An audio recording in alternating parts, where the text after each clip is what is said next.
My own sister sent me a message saying, "Don't show up at mom's retirement party. She doesn't want you there, no phone call, no explanation." Just one sentence dropped into my evening like I didn't matter. What hurt even more.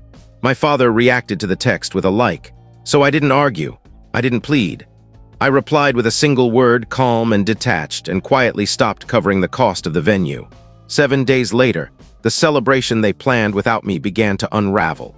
My phone buzzed nonstop for hours, names stacking one after another on the screen. And believe me, that was only the beginning. Before I tell you how this ended, tap like and comment where you're listening from. If you've ever felt erased by your own family, I want to hear you. My name is Olivia. I was 34 when I finally realized how disposable I was to the people who raised me. On the surface, my family looked normal. The kind neighbors smiled at. The kind that uploaded cheerful photos every holiday. If you walked through my parents' home, you'd see framed memories lining the walls, birthdays, graduations, vacations that looked effortless years later. What you wouldn't see was how those moments happened or who made them possible. That was usually me. I worked a steady job that demanded planning, patience, and problem-solving.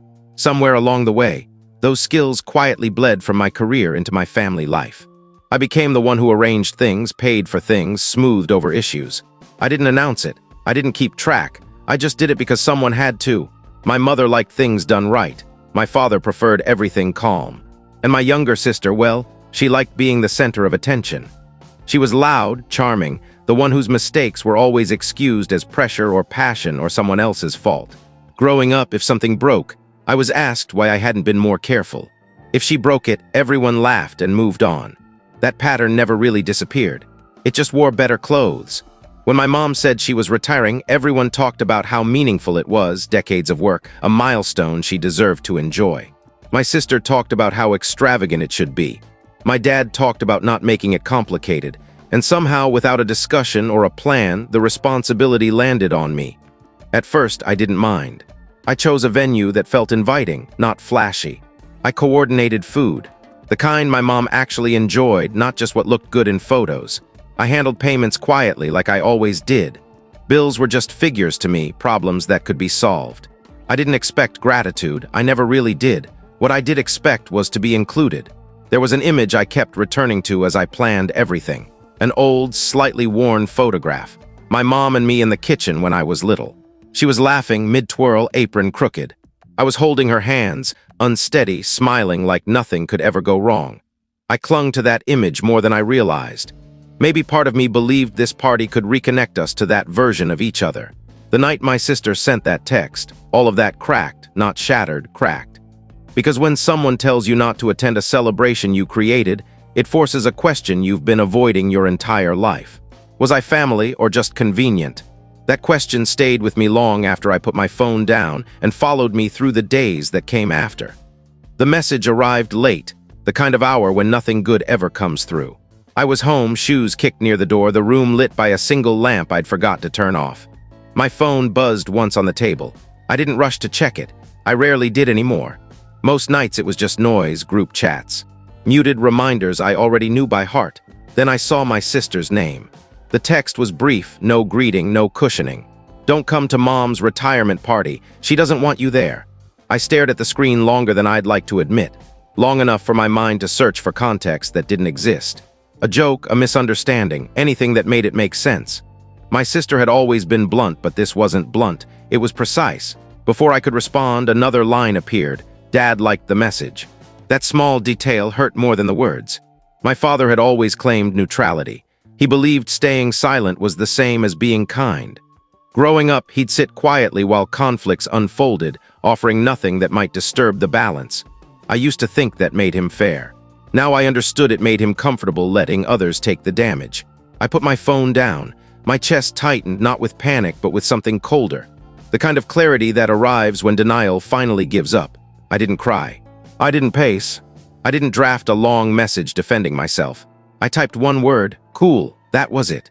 Then I opened my laptop. The venue confirmation email was still open from earlier. I'd been double-checking details, making sure everything was ready. Without hesitation, I began undoing what I'd built.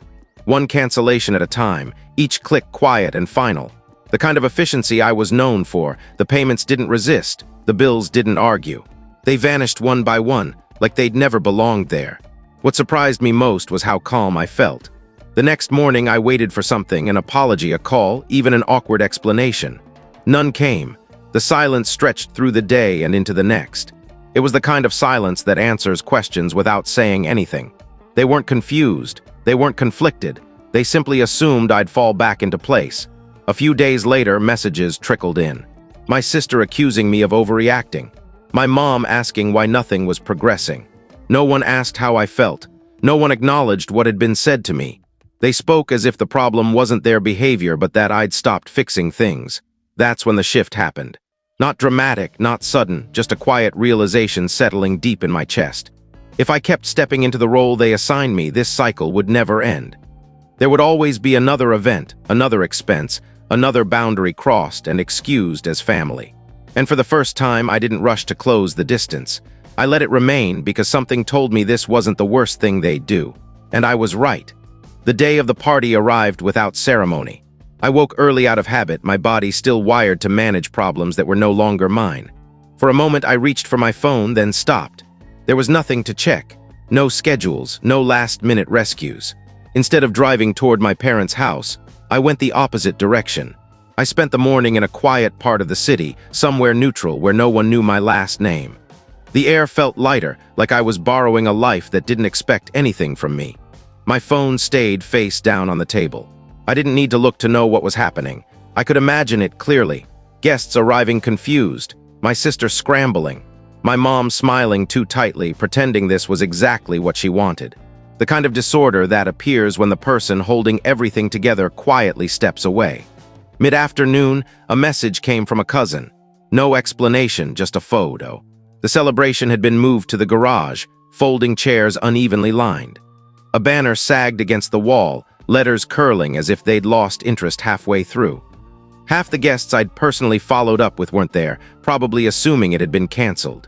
My sister stood in the middle holding a store-bought cake like proof she'd tried. Her expression wasn't proud, it was strained. I turned my phone off. That evening, the calls began. My sister first, her voice sharp, blaming me for ruining everything.